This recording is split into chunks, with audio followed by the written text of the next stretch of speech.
Okay, तो अपना next जो वॉल्यूम है ये अपना इसी पे मोशन इन 1D 2D के न्यूमेरिकल्स पे ही है। ठीक है, तो अपन इससे पहले कुछ ग्राफ टाइप के न्यूमेरिकल देख चुके थे। अब अपने नॉर्मल न्यूमेरिकल से स्टार्ट करते हैं। ठीक है, क्वेश्चन है पहला कि दो लड़के हैं, 2 बॉय, आपको नाम दिया है बॉय ए बॉय बी। वो बोलता है कि जो बॉय ए है वो v1 वेलोसिटी से ऐसे मूव करता है। Boy A moves with v1। ठीक है, तो उसने पूछा है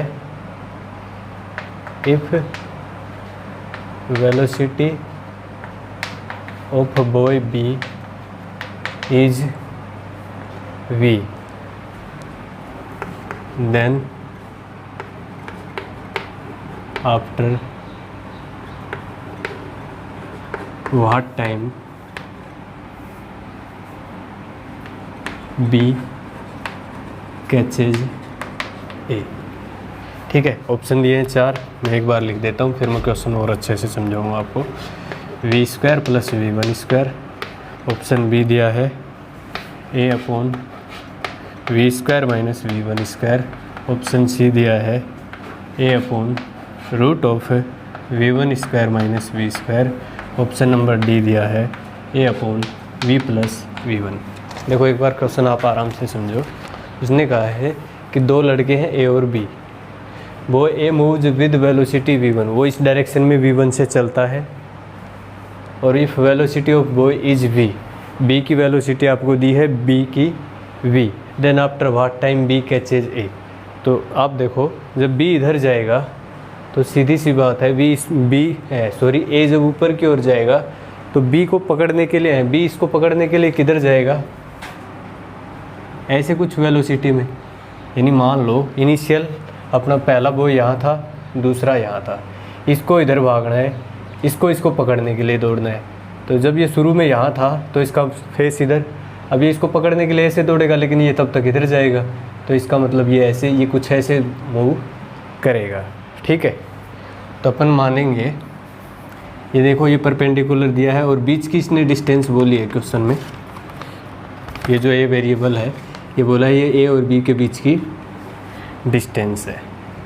तो मैं मान लूँ कि ये जो ए वाला बॉय है ये टी टाइम बाद यहाँ पहुँच जाए इस पॉइंट पे, तो बी जो इसको पकड़ने के लिए इधर दौड़ रहा था तो इसको दौड़ते अगर पकड़ेगा तो इस पॉइंट पे पहुँच जाएगा। इसका मतलब है कि बी जो है अपना यहाँ आ चुका होगा अगर पकड़ेगा तो कितने टाइम में, वही टी टाइम में। आपको ये डिस्टेंस दी है ए, भाई ए यहाँ से इधर भागना चाहा v1 से, बी इसको पकड़ने के लिए दौड़ेगा तो फाइनल इंस्टेंट यहाँ थे, फाइनल मतलब टी टाइम के बाद यहाँ इसको पकड़ लेगा, यानी ये यहाँ पहुँचा होगा और ये यहाँ पहुँचा होगा। तो टी टाइम में दोनों एक ही पॉइंट पे मिलेंगे।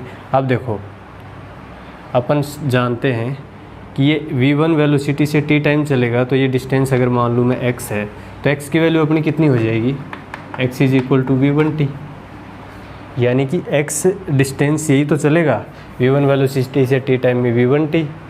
और ये जो दूसरा है मान लो ये डिस्टेंस इसने कवर की बॉय बी ने y, तो मैं y को क्या लिख सकता हूँ v × t। ये डिस्टेंस यही तो कवर करेगा, v वेलोसिटी से भागा इधर तो v × t। लेकिन उसने x और y कुछ भी नहीं पूछा, उसने पूछा है कि कितने टाइम बाद पकड़ेगा। आपको t पूछा है, v1 v2 वेरिएबल में है, x y को अब आपको एलिमिनेट करना है। अब x y को हटाना है, आंसर देखो टाइम जो पूछा है वो v1 v और a में है, यानी कि x y को अब आपको हटाना है a से। तो ये ट्रायंगल है, ये वाला 90 है, इसने बोला ये परपेंडिकुलर मूव कर रहा है। तो क्या होगा, इसमें एक रिलेशन अपन आराम से निकाल सकते हैं कि ये वाली भुजा, ये वाली आर्म कितनी होती है, y² = x² + a², यानी base square plus perpendicular square = hypotenuse square. ठीक है, तो अपना हो जाएगा y²। अब इसमें देखो आपको वैल्यू रखनी है बस, और कुछ नहीं करना, t की वैल्यू निकालनी है, फाइंड आउट करेंगे। तो ये आएगा अपना v²t² = v1 square T square plus A square. अब यहाँ से अपन t की वैल्यू आसानी से निकाल सकते हैं, इधर लाएंगे तो ये बनेगा अपना v1 square minus v1 square into t square is equal to a square. टी की वैल्यू अपनी आएगी plus minus a upon root of v square minus v1। अपन जानते हैं टाइम अपन नेगेटिव लेंगे नहीं, तो अपना आंसर हो जाएगा A upon root V square minus option number B. ठीक है, ओके। तो अपना नेक्स्ट क्वेश्चन है, क्वेश्चन दिया है एक कण सरल रेखीय गति करता है जिसका विस्थापन, आपको विस्थापन टाइम का फंक्शन दिया है, तब उसका त्वरण शून्य है। जब उसका त्वरण शून्य है तब उसका वेग होगा। आप आराम से क्वेश्चन समझे, आपको डिस्प्लेसमेंट दिया गया है टाइम का फंक्शन। उसने पूछा जब एक्सेलरेशन 0 है तब वेलोसिटी कितनी होगी। तो वेलोसिटी अपन जानते हैं ds अपॉन dt। तो यहाँ से जब आप इसको डिफ्रेंशिएट करोगे तो अपना आंसर आएगा 3t square minus 12t plus 3। ये तो अपनी वेलोसिटी होगी। एक्सेलरेशन कितना होता है dv अपॉन dt। तब इसको एक बार फिर डिफ्रेंशिएट करेंगे तो अपना कितना आएगा 6t माइनस 12। अब देखो उसने क्वेश्चन के अकॉर्डिंग क्या पूछा है, जब उसका एक्सेलरेशन 0 हो, ये वाला टर्म जब 0 होगा उस टाइम पर उसकी वेलोसिटी, ये 0 कब होगा, ये 0 तभी हो सकता है जब अपना टाइम कितना आ जाए 2 सेकेंड। इस टाइम पर वेलोसिटी तो इसमें अपन रखेंगे, तो वेलोसिटी अपनी कितनी आएगी 3 इंटू 2 का स्क्वायर माइनस 12 इंटू 2 प्लस 3। ये आएगा अपना 12 माइनस 24 यानी माइनस 12 प्लस 3, यानी अपना आएगा -9 मीटर पर सेकेंड। ऑप्शन अपना हो जाएगा सी। अब देखो इस क्वेश्चन को इतना इजी है मैंने क्यों डाला है। अब वो देखो इसमें कुछ भी पूछ सकता है आपसे। जब वेलोसिटी 0 हो तब आपसे एक्सेलरेशन पूछ सकता है, जब एक्सेलरेशन 0 हो तब आपसे वेलोसिटी पूछ सकता है, जब एक्सेलरेशन 0 हो तब आपसे डिस्प्लेसमेंट पूछ सकता है, जब एक्सेलरेशन वेलोसिटी 0 हो तब आपसे डिस्प्लेसमेंट पूछ सकता है। यानी कि कोई भी एक चीज़ आपको 0 करके दूसरी चीज़ में उससे टाइम निकाल के दूसरी चीज़ में पुटअप करवा सकता है। ठीक है, नेक्स्ट क्वेश्चन है कि the relation between time and distance. आपको एक टाइम और इसमें एक रिलेशन दिया है। ये क्वेश्चन खूब बार आया है। ठीक है, जब आया था शुरू में खूब बार आया था 2-3 एग्जाम में। देन रिटार्डेशन इज, तो उसने पूछा था मंदन क्या होगा। रिटार्डेशन होता है, देखो अपना ऐसा कि भाई एक्सेलरेशन अपना क्या होता है dv/dt। रिटार्डेशन होता है ऐसे माइनस ऑफ dv/dt, यानी कि अल्फ़ा अगर पॉजिटिव है तो एक्सेलरेशन है, और रिटार्डेशन कब कहलाता है तब नेगेटिव हो। ठीक है, तो आपको फंक्शन दिया गया है t is equal to alpha x square plus beta x. ठीक है, अगर मैं इसको टाइम के रेस्पेक्ट में इसको मैं डिफरेंशिएट कर दूं विद रेस्पेक्ट टू टाइम, तो मेरे पास आएगा 1 इज इक्वल टू, ये अपना आएगा 2 अल्फ़ा एक्स, एक्स का होगा अपना dx अपॉन dt प्लस मैंने टाइम के रेस्पेक्ट में किया है तो अपने पास आएगा बीटा dx अपॉन dt। ठीक है, dx अपॉन dt अपना वेलोसिटी होता है, तो मैं क्या लिख सकता हूँ, इसकी जगह वेलोसिटी लिखूँगा तो मैं क्या ये लिख सकता हूँ 2 alpha x plus beta is equal to v. Okay, तो मेरा वेलोसिटी कितना आ जाएगा, मेरे पास वेलोसिटी आ जाएगी v is equal to 1 upon 2 alpha x plus beta. यहाँ तक क्लियर है।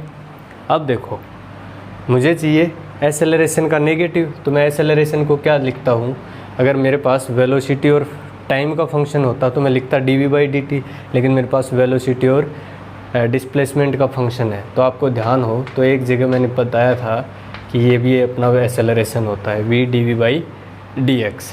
ठीक है, तो एक्सेलरेशन की वैल्यू अपने पास क्या आएगी v, ये अपना ऐसे के ऐसे रहेगा, क्या मैं इसको ऐसे के ऐसे लिख सकता हूँ v को v dv/dx। अब आप इसको डिफ्रेंशिएट करोगे तो अपना क्या आएगा 1/x टाइप है तो अपना आ जाएगा minus of 2 alpha x plus beta इसका स्क्वायर। भाई ऐसे ही तो करते हैं, 1/x का माइनस ऑफ 1/x स्क्वायर। फिर जो टर्म है उसका करेंगे, तो उसका करेंगे तो अपने पास क्या आएगा, नीचे वाली टर्म का करोगे इसके साथ में कोफिशिएंट आएगा, तो इसका करेंगे तो अपने पास 2 अल्फ़ा आएगा। ठीक है, तो क्या लिख सकता हूँ मैं एक्सेलरेशन को इस माइनस को मैं इधर ले गया हूँ, तो माइनस ऑफ एक्सेलरेशन अब मेरा क्या आ जाएगा, ये अपना क्या है v, और 1/, दिस स्क्वायर भी अपना क्या है, ये v स्क्वायर, और साथ में क्या है 2α। तो मेरा रिटार्डेशन क्या आ जाएगा, रिटार्डेशन जो आएगा वो आएगा 2α v³। और मैं तो कहता हूँ आप इसको सीधा सीधा याद भी रखें, ठीक है। अगर आपको x और t का फंक्शन मिलता है और ऐसे कुछ कॉम्प्लिकेटेड आता है तो आपको इसके पास जाना चाहिए, एक्सेलरेशन के पास। ओके,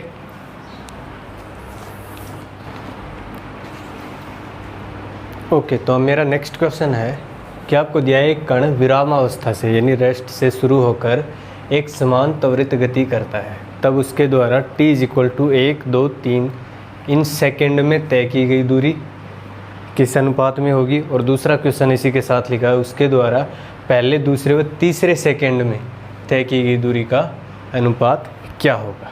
ठीक है, तो आपको क्या क्या मिला है।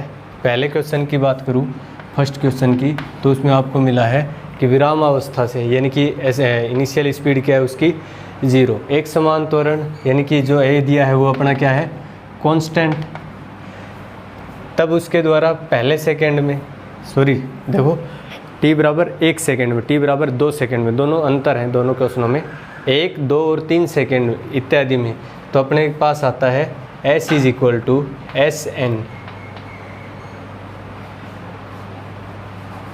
डिस्प्लेसमेंट अपना क्या आता है वो बोलेंगे अपन ut + ½ a t²।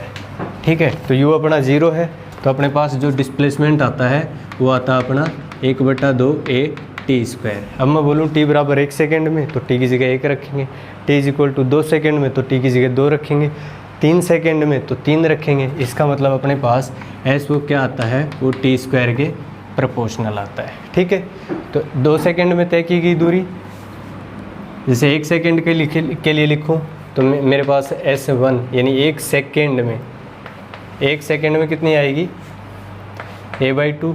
2 सेकेंड में, मैं दूसरा सेकेंड नहीं बोलूँ, मैं बोलूँ 2 सेकेंड में, तो a/2 के साथ में मेरे पास क्या आएगा 4। 3 सेकेंड में तो मेरे पास आएगा 9। ठीक है, यानी कि 1 सेकेंड में तो अपने पास रेशियो आएगा 1, 4 और 9 का। तो पहले आएगा पहला ऑप्शन के लिए, तो अपना पहले क्वेश्चन के लिए तो ऑप्शन हो जाएगा अपना डी। दूसरा क्वेश्चन देखो, दूसरे क्वेश्चन के लिए सेम लैंग्वेज है, u भी अपना 0 है और a भी अपना कांस्टेंट है। अब उसने पूछा है उसके द्वारा पहले, दूसरे, तीसरे, इसके लिए अपना अलग फॉर्मूला था कि nवें सेकेंड में तय की गई दूरी यानी कि डिस्प्लेसमेंट इन nth सेकेंड, ये तो था nवें सेकेंड में, ये है n सेकेंड में, ये है nवें सेकेंड में। देखो दोनों में अंतर है। जैसे मैं बोलूँ 1 सेकेंड में इतना चला, 2 सेकेंड में इतना चला, तो मैं ये बोलूँगा 1 सेकेंड में इतना चला, 2 सेकेंड में इतना चला, 3 सेकेंड में इतना चला। अगर मैं ये बोलूँ पहले सेकेंड में इतना चला, दूसरे सेकेंड में, तीसरे सेकेंड में, यहाँ से यहाँ, दोनों में अंतर है। 1 सेकेंड में इतना, 2 सेकेंड में, 3 सेकेंड में। अब फिर से सुनो, अगर मैं बोलूँ पहले सेकेंड में यहाँ से यहाँ, दूसरे सेकेंड में यहाँ से यहाँ, तीसरे सेकेंड में यहाँ से यहाँ। अब ये देखो जब अपना nth सेकेंड में, nवें सेकेंड में जो डिस्प्लेसमेंट आता है उसके लिए मैंने बताया था, डायरेक्ट फॉर्मूला था अपना u + a/2 × 2n-1। u अपना 0 है, a अपना कांस्टेंट है, यानी nवें सेकेंड में जो डिस्प्लेसमेंट आता है वो अपना आता है 2n-1। अब जैसे मैं पहले सेकेंड की बात करूं तो मैं n की जगह 1 रखूँगा, 5वें सेकेंड की बात करूं तो n की जगह 5 रखूँगा। अब देखो इसने पूछा पहले, दूसरे, तीसरे, तो मैं क्या लिखता जाऊँगा S1, तो S1 किसके प्रोपोर्शनल आएगा अपना, n की जगह 1 तो 1, S2 कुछ कांस्टेंट आएगा लेकिन ये नंबर तो 1 आएगा, S2 n की जगह 2 रखूँगा, 2 × 4 - 1, तो अपने पास कितना आ जाएगा। देखो जब इसमें n बराबर 1, 2, 3 ये सब रखोगे, n बराबर 1 रखोगे तो पहली टर्म अपनी क्या आएगी 1 Sn में। ठीक है, n बराबर जब आप 2 रखोगे तो 4 - 1 3 रखोगे तो 5। ठीक है, ऐसे कुछ आएगा। तो अपना कौन सा ऑप्शन हो जाएगा, पहले, दूसरे, तीसरे, इनके लिए आएगा देखो दोनों चीज़ों में अंतर है। 1 सेकंड में तय की गई दूरी, 2 सेकंड में तय की गई दूरी, 3 सेकंड में तय की गई दूरी। अब देखो पहले सेकंड में, दूसरे सेकंड में और तीसरे सेकंड में। अब ध्यान से देखोगे तो पहले सेकंड में और 1 सेकंड में तय की गई दूरी बराबर है। दूसरे सेकंड में तय की गई दूरी कितनी है? मान लो 3 मीटर हो, 3 मीटर हो तो 2 सेकंड में 3 + 1, यही तो आता है अपना 4। ऐसे ही 3 सेकंड में 1 2 3, इन तीनों का एडिशन होगा ये। 4 सेकंड में 7 5 12, 3 15, 1 16, ऐसे कुछ है। ठीक है, इन्हें गैलीलियो रूल्स भी बोलते हैं कुछ का। अपने को ये ध्यान रखना है कि इनका रेशो कैसा होता है। ठीक है, अगर एनवे सेकंड की बोले, n सेकंड में बोले, इन 5 सेकंड तो अपन रखेंगे इस हिसाब में, और बोले इन 5th सेकंड तो अपना ये वाला फॉर्मूला। ओके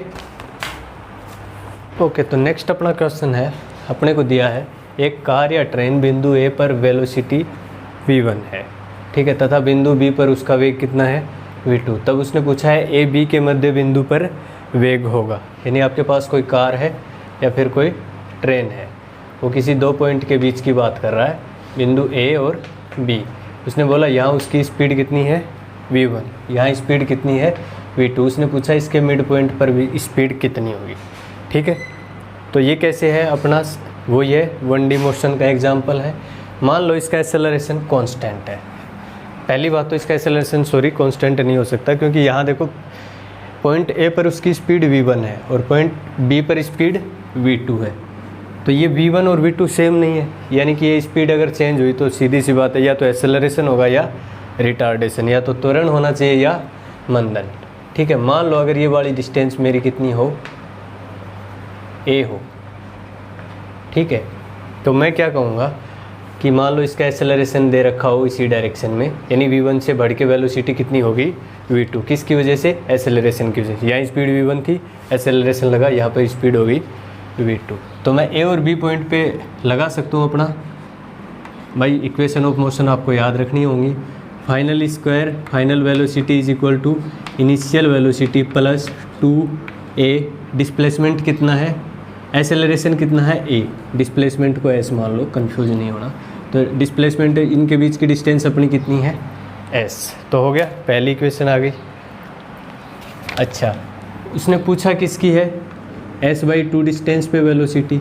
अब मैं देखो a से और c के बीच में भी तो मोशन लगा सकता हूँ।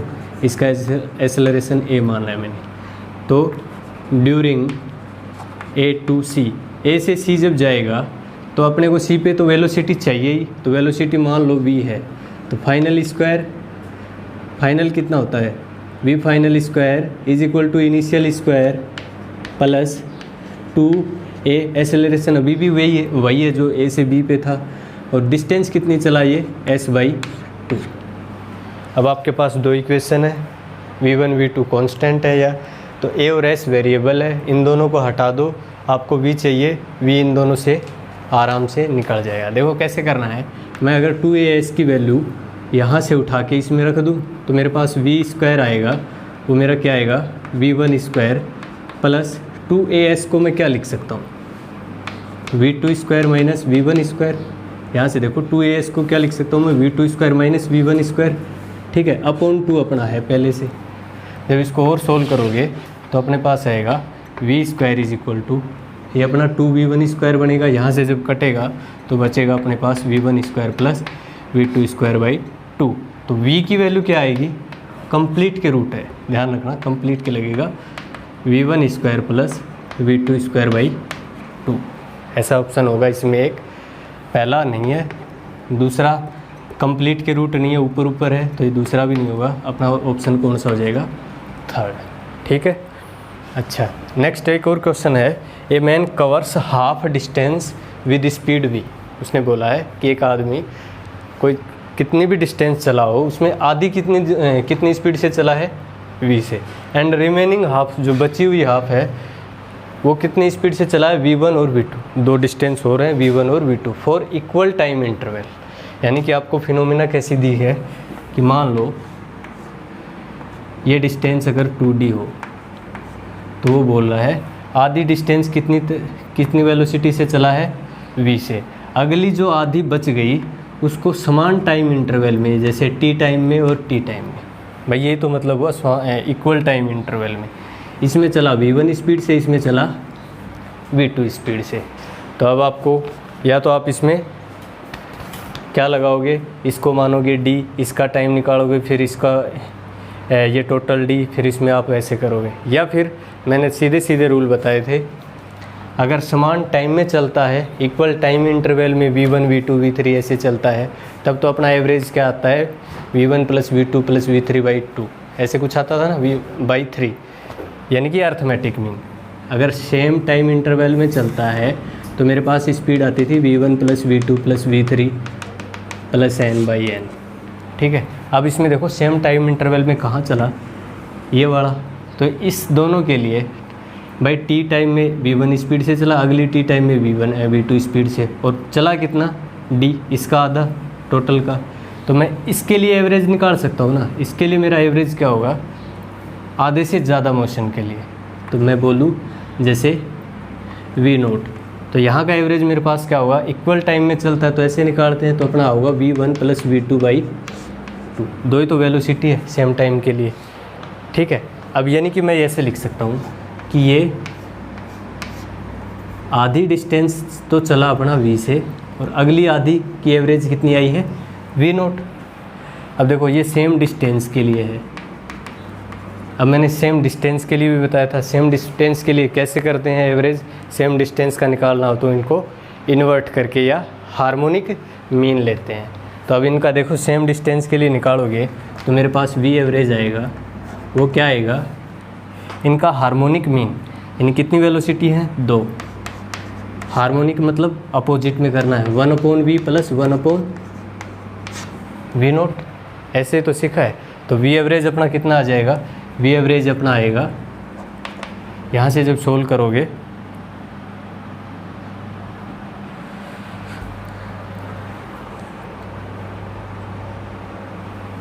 सॉरी ये आता अपना 1/v एवरेज, सॉरी, यानी करना क्या है, रिवर्ट में लेने हैं सभी एवरेज को, हार्मोनिक एवरेज जैसे तो होता है 1/v एवरेज इक्वल टू, तो मेरे पास 1/v एवरेज की वैल्यू आएगी, वो आएगी v0 plus v upon 2v v0, ठीक है। और v एवरेज निकालूंगा तो क्या करूँगा, v एवरेज निकालूंगा तो इसको मैं रिवर्ट करूँगा तो मेरे पास आएगा 2v v0 upon v0 plus v। अब इसमें v0 की वैल्यू आपको पता है, जब आप इसमें रखोगे तो अपने पास आएगा 2v v0, तो 2v0 यहाँ से रखोगे तो मेरे पास आएगा v into v1 plus v2, यानी 2v v1 प्लस v2, ठीक है। एवरेज अपना आएगा 2v v0, तो v0 की वैल्यू यहाँ से रखोगे तो इसमें से आ जाएगा, ठीक है। और नीचे है v0 प्लस v, ये वाली वैल्यू रखेंगे तो अपना ऑप्शन कौन सा मैच होगा, ऑप्शन नंबर बी, ठीक है। आप चाहो तो इसको कैलकुलेट कर लेना आराम से, भाई यहाँ v0 की वैल्यू रखना है और नीचे भी v0 की वैल्यू रखनी है, ऑप्शन अपना कौन सा आ जाएगा, बी, ओके।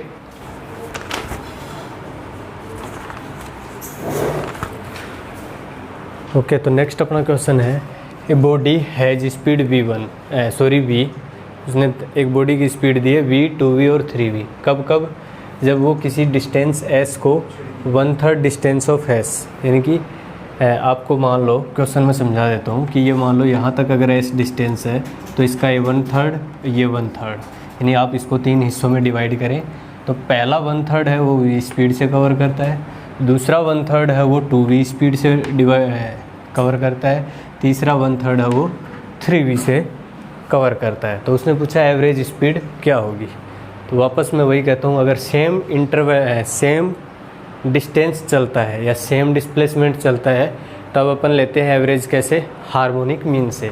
तो अपना आएगा direct 1/v average equal to कितनी वेलोसिटी है, 3, इन तीनों का कैसे आता है 1/v1 plus 1/v2 plus 1/v3। तो अपने पास इसमें जब वैल्यू रखोगे तो 1/v एवरेज अपना कितना आएगा, 1/3 टाइम ऑफ v1 कितना है 1/v plus 1/2v plus 1/3v।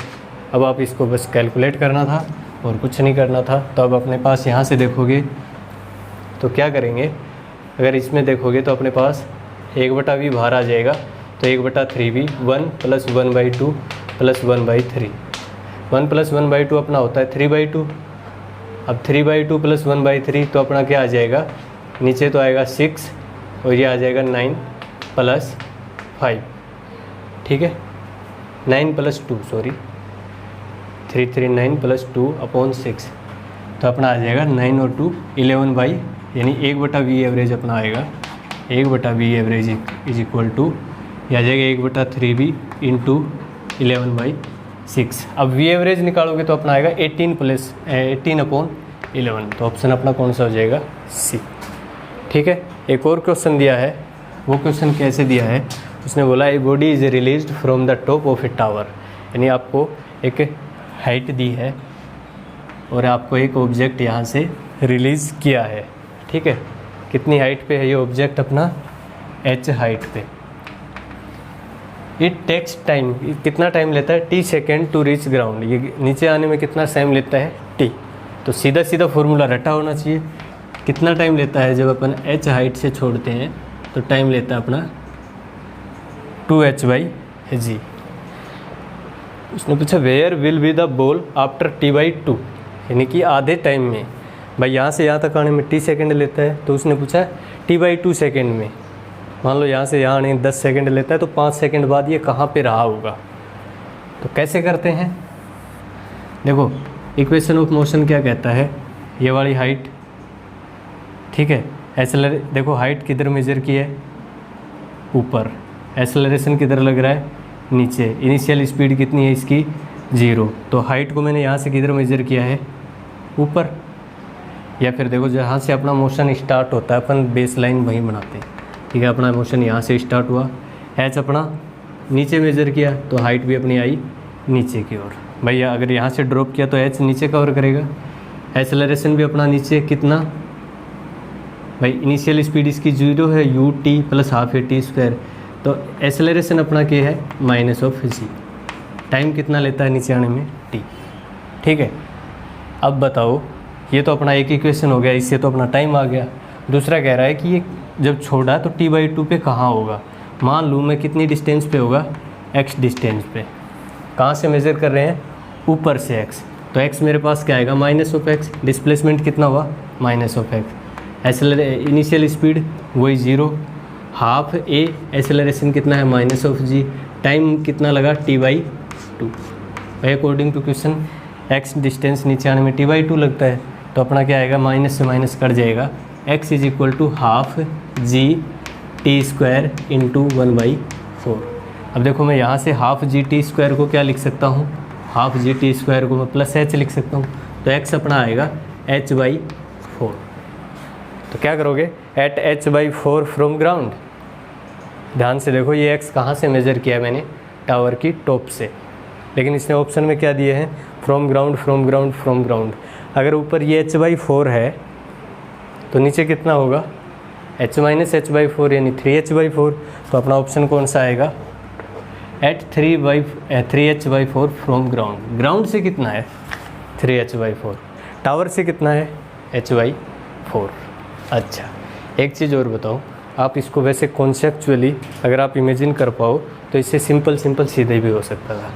भाई जब किसी चीज़ को आप ऊपर से ड्रॉप करोगे तो उसकी स्पीड पहले धीरे धीरे बढ़ेगी, बाद में तेज़ी से बढ़ेगी, यानी कि वो पहले कुछ सेकेंड धीमे चलेगा तो कम डिस्टेंस ट्रेवल करेगा, अगले टाइम में वो तेज़ चलेगा तो ज़्यादा डिस्टेंस ट्रेवल करेगा। या एक चीज़ देखो, मान लो अगर वो 5 सेकेंड में, पहले 5 सेकेंड में जितनी डिस्टेंस चलेगा अगले 5 में उससे ज़्यादा चलना चाहिए। क्लियर है भाई, आपने छोड़ा तो पहले स्पीड धीरे बढ़ेगी, यानी पहले 5 सेकेंड में थोड़ी डिस्टेंस ट्रेवल करेगा, अगले 5 सेकेंड में ज़्यादा डिस्टेंस ट्रेवल करेगा। यानी कि ग्राउंड से भाई आधा तो हो नहीं सकता, h/2 तो दिमाग से निकाल दो, क्योंकि ये लीनियर मोशन ऐसा थोड़ी है कि भाई 5 सेकेंड में आधा अगले 5 में आधा। भाई इस पर एक्सेलरेशन लग रहा है, बाद में इसकी स्पीड नीचे जाएगा, बढ़ती जाएगी, तो कम टाइम में ज़्यादा दूरी तय करेगा, तो आधा हो नहीं सकता। अब सीधी सी बात है, आधे टाइम में ये आधे हाइट से ऊपर रहा होगा, तो ग्राउंड से कितना जाएगा 3h/4। ठीक है, ओके, तो अपना नेक्स्ट क्वेश्चन है, a stone throne upward with A speed you from the top of A tower. आपको क्वेश्चन दिया है कि किसी टावर से किसी ऑब्जेक्ट को यू स्पीड से ऊपर की ओर फेंका गया है। It reaches ground with velocity सी 3u। ये ऊपर जाता है, वापस ग्राउंड पे कितनी स्पीड से आता है, 3u। Then the height of tower, उसने आपसे ये हाइट पूछी है, ठीक है। तो इक्वेशन, थर्ड इक्वेशन से आप डायरेक्ट निकालेंगे। आपको पता है फाइनल वेलोसिटी, भाई ये फॉर्मूला पता है, v² = u² + 2as। अब देखो मोशन अपना स्टार्ट कहाँ से हुआ, वहाँ पे बेस लाइन बनाएंगे। अच्छा, इनिशियल स्पीड इस बेस लाइन से ऊपर है तो u तो अपना हो जाएगा u² ही, ठीक है, प्लस का प्लस ही रहेगा। फाइनल वेलोसिटी अपनी बेस लाइन से नीचे की ओर डाउनवर्ड है तो मैं यहाँ लिखूँगा -3u²। याद रखना -3u, हो सकता है वो बाद में प्लस हो जाएगा, कोई दिक्कत नहीं है। फिर प्लस फॉर्मूला है कितना है, 2। एसेलरेशन डाउनवर्ड लग रहा है तो अपना एसेलरेशन आएगा -g। डिस्प्लेस कितना हुआ, इनिशियल लाइन से नीचे पहुंचा फाइनल पोजीशन, तो h अपना आएगा -h। जब यहाँ से सोल्व करेंगे तो अपने पास आएगा ये आएगा अपना 9u² = u² + 2gh। इससे h अपना आएगा 9 में से हटेगा तो 8u²/8u² = 2gs। तो h आएगा 8/2 यानी 4u²/g। ओके, नेक्स्ट क्वेश्चन है, यदि x = आप x को टाइम का फंक्शन दिया है, a भी कांस्टेंट है, the acceleration of particle is 0। बहुत ईजी क्वेश्चन है। एट टाइम t, उसने सीधा पूछा है कि इसका एक्सेलरेशन किस टाइम पे 0 होगा, टाइम की वैल्यू पूछी है। इससे ईजी तो क्या होगा, इसको क्या करना है, 2 बार डिफ्रेंशिएट करना है। एक बार डिफ्रेंशिएट करेंगे तो वेलोसिटी आएगी, वेलोसिटी क्या आएगी, 2at - 3bt²। ये तो अपनी वेलोसिटी है, लेकिन इसने पूछा एक्सेलरेशन किस टाइम पे 0 होगा, तो इसको एक बार और डिफ्रेंशिएट करेंगे तो अपने पास एक्सेलरेशन आएगा, कितना आएगा, 2a। ये कितना आएगा, 3b पहले से है और इसका आएगा 2t यानी -6b × t। एक्सेलरेशन 0 कब होगा, जब ये वाली टर्म 0 हो। तो ये 0 कब होगी, जब टाइम अपना कितना हो, 2a/6b। तो अपना टाइम आएगा a/3b, ऑप्शन नंबर 3, ठीक है। उसने पूछा है, इस क्वेश्चन की मैं फिगर बनाना भूल गया, मैं बता देता हूँ। इसने ऐसे कुछ दिया आपको और यहाँ बोला है ये मास m है और ये स्लिप होके जब यहाँ पहुँचता है, इसकी रेडियस आपको दी है r। अब देखो उसने पूछा एक द्रव्यमान m किसी घर्षण रहित प्याले में से फिसलता है, तब निम्नतम बिंदु पर, मतलब लोअर पॉइंट या बॉटम पॉइंट पर इसकी वेलोसिटी कितनी होगी, ठीक है। अच्छा है, तो इसको अपन किससे करेंगे, डायरेक्ट एनर्जी कंजर्वेशन से। एनर्जी कंजर्वेशन अपन बाद में पढ़ेंगे बहुत अच्छे से, लेकिन अभी इतना याद रखो, इसको डायरेक्ट एनर्जी कंजर्वेशन से करना है, ठीक है। यहाँ जब इसको छोड़ते हैं रेस्ट से तो यह वेलोसिटी कितनी है, 0। इस पे पता करना है। सर्कुलर मोशन वाला पोर्शन ध्यान है, तो सीधा सीधा मैं क्या लिखूँगा, जहाँ से मोशन स्टार्ट होता है वहाँ अपन क्या लेते हैं, अपनी बेस लाइन। तो ये वाली अपनी क्या होगी, बेस लाइन। एक पॉइंट अपना यहाँ है, एक पॉइंट यहाँ है, दोनों पॉइंट पे अपने को क्या लगाना है, एनर्जी कंजर्वेशन। तो ए पॉइंट पे kinetic energy plus potential energy at A, और बी पॉइंट पे भी यही होगा, kinetic energy plus potential energy at B, बराबर होना चाहिए।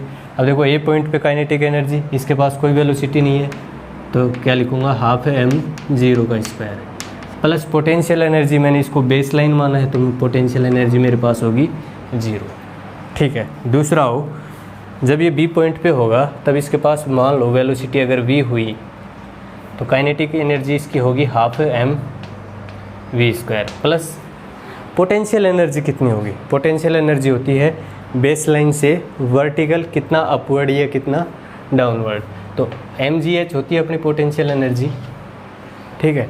तो ये h होती है वर्टिकल हाइट, तो अगर ऊपर हुआ तो अपन h प्लस लेंगे, अगर नीचे हुआ तो h अपना होता है नेगेटिव। भाई बेस लाइन से ऊपर चले तो प्लस h, भाई मास तो कुछ प्लस माइनस होता नहीं, g ज़रूर प्लस माइनस होता है, ठीक है। तो m g h कौन सी लेते हैं, h लेते हैं अपन वर्टिकल हाइट, अगर नीचे ऊपर चले तो प्लस h, नीचे चले तो माइनस h। तो अब देखो वर्टिकल ये पॉइंट कितना दूर है, ये वाली दूरी तो है, ये रेडियस है तो ये भी रेडियस है r। तो मैं क्या लिखूँगा पोटेंशियल एनर्जी के लिए mg, लेकिन वर्टिकल हाइट मेरी बेस लाइन से नीचे है इसलिए मैंने क्या लिखा -r। जब यहाँ से सोल्व करूँगा तो m मेरा कट जाएगा, तो v² आता है अपना 2gr। तो वेलोसिटी अपनी कितनी आएगी √2rg। इसमें एक ऑप्शन मैच हो जाएगा, ऑप्शन नंबर डी। ठीक है, ओके। तो अपना नेक्स्ट क्वेश्चन है a frictionless wire A B. Figure के अकॉर्डिंग ए बी एक फ्रिक्शनलेस वायर है, is fixed on a sphere of radius r। इसकी रेडियस कितनी दे रखी है आपको r। A very small ball slips on this wire. एक बहुत पतली बॉल है जो इस पर स्लिप कर रही है। The time taken by ball to slip from A to B. आपको बताना है ये बॉल यहाँ से यहाँ आने में कितना टाइम लेगी। ठीक है, तो पहले आप खुद से ट्राई करें, आपके कॉन्सेप्ट को आपका पता चल जाएगा कि कितना कुछ आपको आता है। ठीक है, अब मैं ट्राई करके बताता हूँ। देखो बॉल का मोशन किधर हो रहा है, ए से बी। ठीक है, जब भी अपन यूनिफॉर्म मोशन पढ़ते हैं, 1D मोशन पढ़ते हैं, तो अपन उसी चीज़ की यानी एक ही डायरेक्शन को कंसिडर करते हैं। जैसे मान लो अपने पास कोई बॉल है वो ऐसे जा रही है, तो मैंने कहा था ये यू से वी पहुंच जाती है, एक्सेलरेशन इसका टी है, इसमें टाइम कितना लेती है, टाइम लेती है टी। तो अपन ऐसे करते थे मोशन।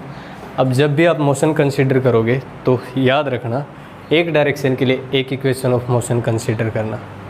अच्छा, ये बॉल कहाँ से कहाँ आ रही है, ए से बी। तो अब अगर आपको ए से बी का मोशन कंसिडर करना है तो आपको चाहिए ए से बी की लेंथ या डिस्प्लेसमेंट, ए से बी में लगा टाइम और ए से बी में लगा एक्सेलरेशन या मॉडरेशन। यानी जिस स्पीड जिसकी चाहिए उसी की अपने को क्या करनी है, कंसिडर करनी है। ठीक है, समझे आप। अब देखो ए से बी में देखो अपना ग्रेविटेशन किधर लग रहा है, नीचे। यानी कि अगर ग्रेविटेशन नीचे लग रहा है, अगर ग्रेविटेशन मेरा इधर लग रहा है तो इधर ग्रेविटी का कितना पार्ट होगा, इधर ग्रेविटी का कितना पार्ट होगा भाई। अगर ये अपना जी है तो इधर अपना जी कोस थीटा। यानी कि एक्सेलरेशन ए टू बी की डायरेक्शन में एक्सेलरेशन कितना है भाई, जिस डायरेक्शन को कंसिडर करोगे उसी डायरेक्शन के सब कुछ चाहिए। आपका एक्सेलरेशन आ गया ए से बी की ओर। अच्छा, ए से बी डिस्टेंस कितनी आएगी, ए से बी डिस्टेंस। अब ये डिस्टेंस को आप ध्यान से देखो तो आप निकाल सकते हो। ये अगर 2r है भाई, ये डायमीटर है 2r, इधर ये थीटा है तो ये वापस 2r कोस थीटा, यानी अपने पास डिस्प्लेसमेंट भी आ गया 2r कोस थीटा। अब आपके पास चाहिए टाइम, तो आप इससे निकाल सकते हो डिस्प्लेसमेंट कितना होता अपना भाई। ये जब यहाँ से चला तो इसके पास स्पीड थी 0, यहाँ पहुँचा तभी अपने को क्या करना है, जब अपने को पता चल जाएगी कि भाई कितना टाइम लगा, तो अपने पास डिस्प्लेसमेंट पता है ए से बी का, ए से बी पे एक्सेलरेशन कितना लग रहा है ये पता है, और ए से बी की। तो अपन क्या लिख सकते हैं, s is equal to u t plus half a t square. इसकी इनिशियल स्पीड यहाँ पे क्या थी, ये रेस्ट से छोड़ा गया है तो ए से बी, तो इनिशियल स्पीड 0। डिस्प्लेसमेंट अपना कितना है 2r cos theta, initial speed 0 plus half. Acceleration अपना कितना है g कोस थीटा। ठीक है, इज इक्वल टू अपना क्या आएगा टी स्क्वायर। अब यहाँ से अगर अपन टाइम निकालना चाहें तो टाइम आसानी से निकल जाएगा। टाइम कितना आएगा मेरे पास, देखो कोस थीटा से कट जाएगा, ये 2 इधर जाएगा 4r, ये g नीचे आएगा, is equal to t square. यानी मेरे पास टाइम जो आएगा वो आएगा 2/√r/g। तो ऑप्शन अपना कौन सा हो जाएगा, थर्ड। ठीक है, इस क्वेश्चन में कॉन्सेप्ट था पूरा, इसमें आपको इक्वेशन ऑफ मोशन आते तो भी नहीं कर पाओगे। इसमें सारा का सारा कॉन्सेप्ट ये था, अपन अभी तक पढ़ते थे ये वाले मोशन। अब इसने ऐसा मोशन पूछा है तो ऐसे मोशन के लिए मैं क्या करता हूँ, जिस तरह का मोशन पूछा है उसी तरफ ले चलो सब चीज़ों को।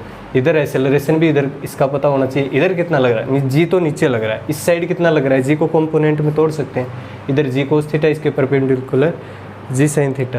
यानी कि मैंने क्या किया, मैंने ए बी को कंसीडर किया, तो मुझे क्या चाहिए, ए बी डिस्टेंस चाहिए, ए बी की तरफ एक्सेलरेशन चाहिए और ए बी की तरफ टाइम चाहिए। ठीक है। ऐसे ही नेक्स्ट क्वेश्चन अपना है, तो ऑप्शन कौन सा हो जाएगा? देखो इसने घुमा फिरा के इसमें थीटा का कहीं भी यूज नहीं होगा, ठीक है। पूरा कॉन्सेप्चुअल सवाल है, याद रखना। ऐसे करते हैं, ठीक है।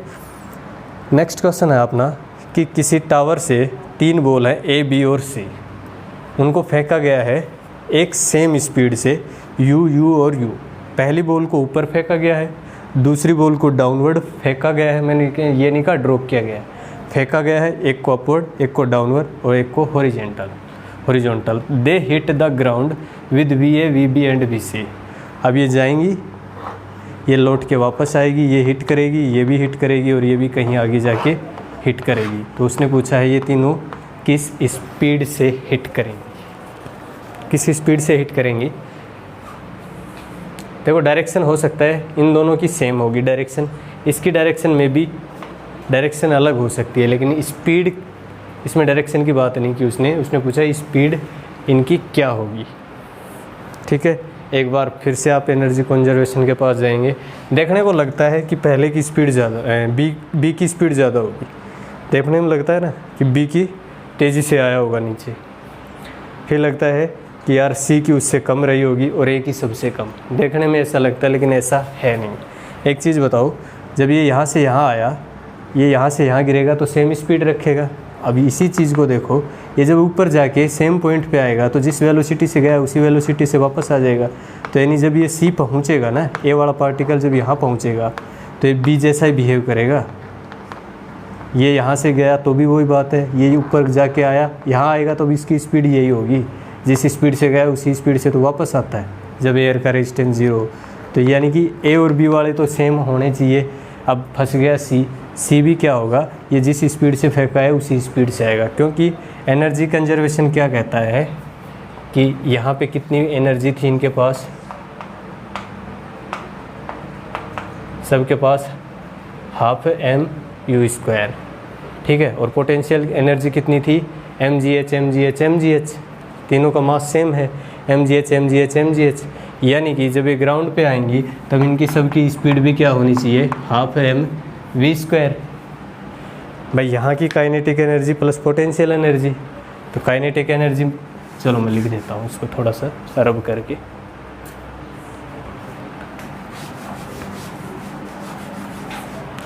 क्या आएगा मेरे पास, यहाँ की kinetic energy plus potential energy ½ m, speed किससे फेंके हैं, यू से, डायरेक्शन का कोई मतलब नहीं है काइनेटिक एनर्जी में, प्लस इसको मैंने बेस लाइन बोला तो मेरी पोटेंशियल एनर्जी कितनी आ गई, 0। जब ये यहाँ पहुँचेंगे तब सबकी kinetic potential energy kinetic energy ½ mV² plus potential energy सबकी है -mgh। अब देखो क्या क्या चीज़ सेम है, इनिशियली सबकी काइनेटिक एनर्जियाँ सेम है और सबकी ग्राउंड पे पोटेंशियल एनर्जियाँ भी सेम है, सबका मास सेम है, तो सीधी सी बात है सबकी स्पीड भी क्या होगी, ये जब ये ग्राउंड वाली स्पीड, जब ये ग्राउंड पर पहुंचेंगे तो ये वाली स्पीड सबकी क्या होगी, सेम होगी, ठीक है।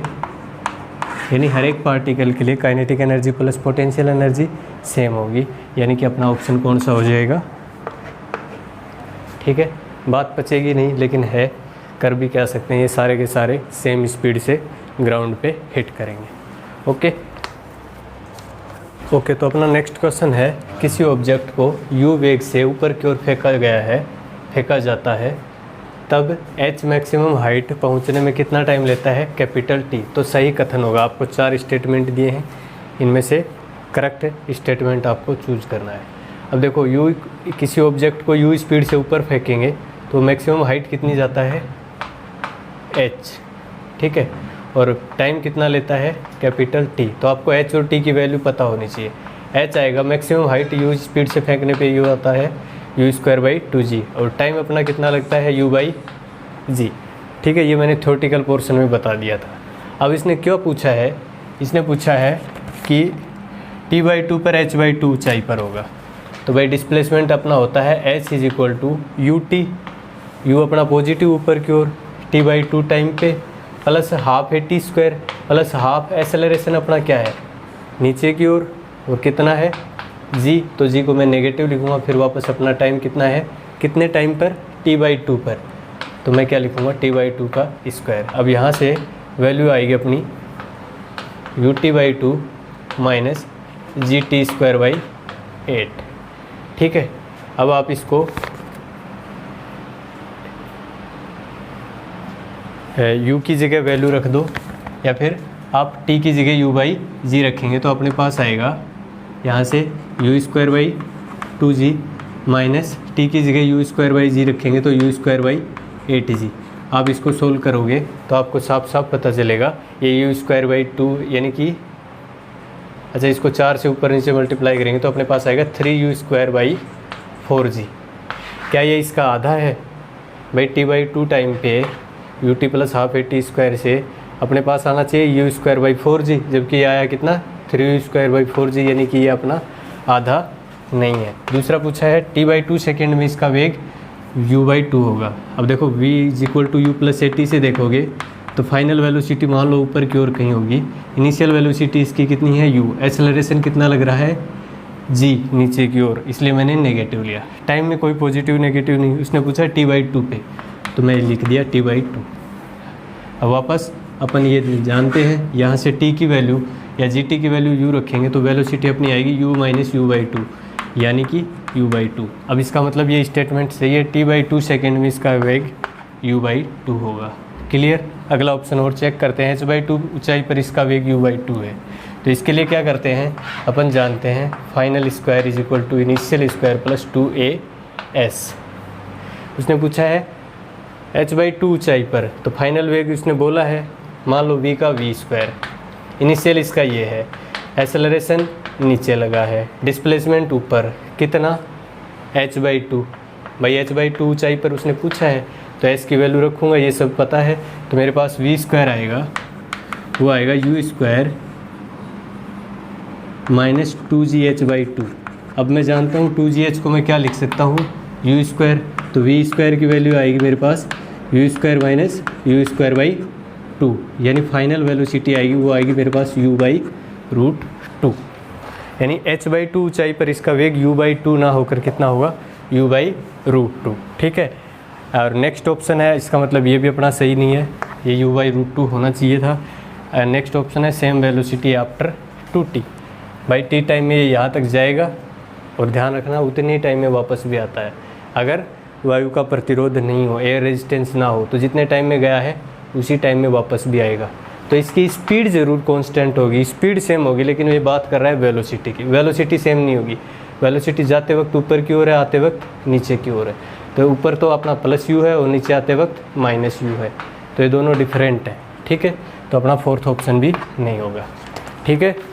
एक क्वेश्चन और पूछा उसने कि एक कण का त्वरण समय t के साथ एक्सेलरेशन = bt, b अपना कांस्टेंट है, बदलता है। यदि कण v0 प्रारंभिक वेग से गति करता है तब t समय में तय किया गया विस्थापन, उसने क्या पूछा है डिस्प्लेसमेंट, आपको दिया क्या है एक्सेलरेशन, a = bt।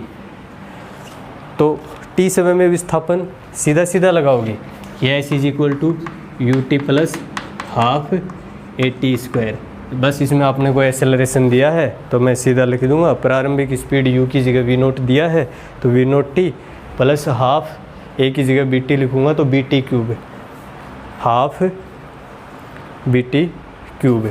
तो ये वाला ऑप्शन आ जाएगा, ऐसा नहीं करना है।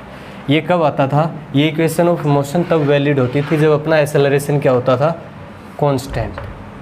अब यहाँ अपना एक्सेलरेशन कांस्टेंट नहीं है, तो मैं क्या करूँगा, पहले एक्सेलरेशन से स्पीड निकालूंगा, फिर स्पीड से डिस्प्लेसमेंट। एक्सेलरेशन अपना होता है dv/dt that is equal to bt।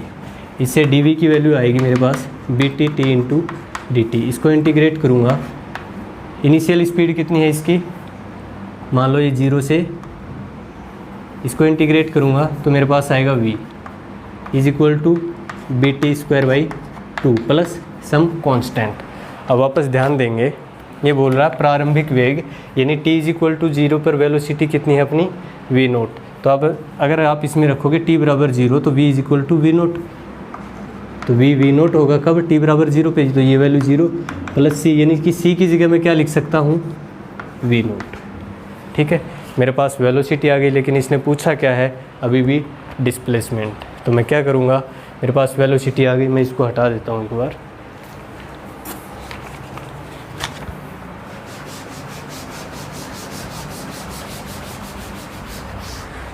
मेरे पास वेलोसिटी आ गई v is equal to v naught plus b t square by two. उसने डिस्प्लेसमेंट पूछा है तो मैं v को लिख सकता हूँ d s by d t that is equal to v naught plus b t square by two. अब वापस मैं s निकालना चाहूँ तो क्या करूँगा, मुझे इसको इंटीग्रेट करना पड़ेगा। तो मेरे पास s आएगा, ये dt इधर आएगा। जब आप इंटीग्रेट करोगे तो मेरे पास आएगा v naught t plus b by two constant है, t का अपना आएगा टी क्यूब बाई थ्री, ये अपना कितना हो जाएगा b t cube by six. ठीक है, तो ऐसा ऑप्शन एक है, third option v naught t plus b t cube by six. तो अपना ऑप्शन कौन सा हो जाएगा, सी। क्योंकि ध्यान रखना ये अगर एक्सेलरेशन टाइम का फंक्शन है तब अपना ये वाले इक्वेशन ऑफ मोशन कभी यूज नहीं होते हैं। ये जो अपन ने पढ़े थे v is equal to u plus a t, h is equal to u t plus half a t square और v square is equal to u square plus two a s, ये तभी वैलिड है जब अपना acceleration क्या होता था, constant. लेकिन इसने ऐसा दिया नहीं, इसलिए अपनी ये इक्वेशन ऑफ मोशन भी बदल जाएंगे। ओके, तो बाकी अपन नेक्स्ट वॉल्यूम में करेंगे जितने भी न्यूमेरिकल हैं। ठीक है, ओके, थैंक यू।